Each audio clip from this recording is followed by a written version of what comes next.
મારું નામ કિરણભાઈ પ્રજાપતિ છે. હું બનાસકાંઠાનો વતની છું.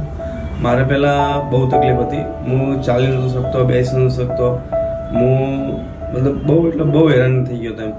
પાલનપુર અમુક ડૉક્ટર જોડે, ઓર્થોપેડિક ડૉક્ટરને એમને બધી સલાહ લીધી. એમને વધારે ઓપરેશન કરવાની જ મને સલાહ આપી. પહેલાં ચાલુ હતું કિરણભાઈ, કેટલું ચાલી શકતા તમે? પહેલાં માંડ 10 ડગલા. એ વખતે ઊભા રહેવું હોય તો કેટલું ઊભું રહેવાતું તમારાથી? બિલકુલ નહીં, ઊભો તો રહી જ ન શકતો હું. અચ્છા. એ કામકાજ ને કરી શકતા હતા એ વખતે તમે? ના, બિલકુલ નહીં. કેટલા મહિનાથી નતા કરી શકતા? એ લગભગ છેલ્લા 3-4 મહિનાથી આરામ ઉપર હતો. 3-4 મહિના. પણ મને એક મિત્રએ એનું એડ્રેસ આપેલું, ગ્લોબલ અગ્નિકર્મનું. હું અહીં આવ્યો. અહીં આવ્યા પછી મને એકદમ કમ્પ્લીટ રેડી થઈ ગયું વગર ઓપરેશને.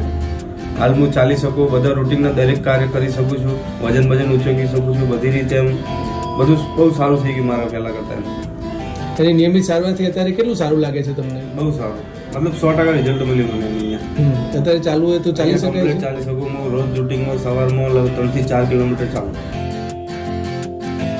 સરસ. અને ઊભા રહેવું હોય તો અત્યારે કેટલું ઊભું રહી શકે? આખો દિવસ ઊભો રહું. કોઈ તકલીફ કોઈ નથી? તકલીફ નહીં. અચ્છા. અને કામકાજ ને બધું ચાલુ થઈ ગયું? રૂટીનનું. ટુ વ્હીલર કેવું ચલાવવું હોય તો ચલાવાય છે? હા, ચલાવું. બાઇક ને બધું ચલાવાય છે?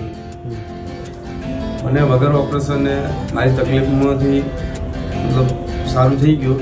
એ બદલ ગ્લોબલ અગ્નિકર્મનો ખૂબ ખૂબ આભાર.